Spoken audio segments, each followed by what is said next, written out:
C parents இப்பதான் வந்து school start பண்ண மாதிரி இருக்கு. ஸோ இப்போ நம்ம பிப்ரவரியில இருக்கோம். ஓகே, ஸோ ஜனவரி சக்சஸ்ஃபுல்லியா முடிஞ்சிருச்சு. இப்பதான் ஸ்கூல் ஸ்டார்ட் பண்ண மாதிரி இருக்கு. இப்போ பாத்தீங்கன்னா மிட் டேர்ம் வரப்போகுதுங்க. மேல வந்து மிட் டேர்ம் ஸ்டார்ட் பண்ண போகுது. ஓகே, என்னோட பையன் ஸ்கூல்ல பாத்தீங்கன்னா டேட்லாம் அனௌன்ஸ் பண்ணிட்டாங்க. ஓகே, இப்பதான் ஸ்கூல் ஸ்டார்ட் பண்ண மாதிரி இருக்கு. அதுக்குள்ள மிட் டேர்ம் வருதா என்ன சிஸ்டர் சொல்றீங்க அப்படின்னு நினைக்கிறீங்களா? எஸ். ஸோ யாராருக்கெல்லாம் இன்னும் தெரியலையோ ப்ளீஸ் டேக் நோட் பண்ணிக்கங்க. மிட் டேர்ம் எக்ஸாம் அரௌண்ட் மேல கொண்டுட்டு வர போறாங்க. ஓகே, ஸோ நம்ம பிள்ளைங்க இன்னும் ஒரு 3 மாசம் தான் இருக்கு. ஸோ நம்ம பிள்ளைங்க வந்து எப்படி ப்ரிப்பேர் பண்ணிட்டாங்களா, ப்ரிப்பேர் பண்ணிக்கிட்டு இருக்காங்களா, என்னென்ன சப்ஜெக்ட்ல வீக்கா இருக்காங்க. ஸோ நான் இங்க ஒரு ஃபியூ டிப்ஸ் கொடுக்குறேன். ஸோ கண்டிப்பா அதை ஃபாலோ பண்ணுங்க. நல்லா ஸ்கோப். ஸோ பிள்ளைங்களை வந்து ஸ்டடி ஏர்லியாவே அவங்கள வந்து படிக்க சொல்லுங்க. ஸோ லாஸ்ட் மினிட் ஸ்டடிஸ் வந்து அவங்களால நிறைய அக்செப்ட் பண்ணிக்க முடியாது. ஸோ ஏர்லியாவே அவங்கள ஸ்டடி பண்ண.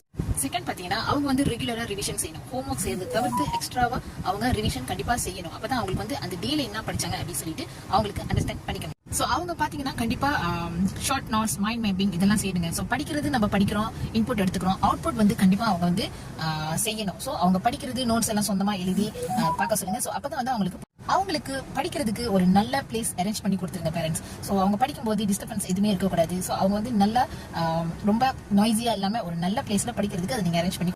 ஸோ இதுவரையிலும் அவங்க படிச்ச அந்த சிலபஸ் எல்லாம் நல்லா அண்டர்ஸ்டாண்ட் பண்ணிக்க.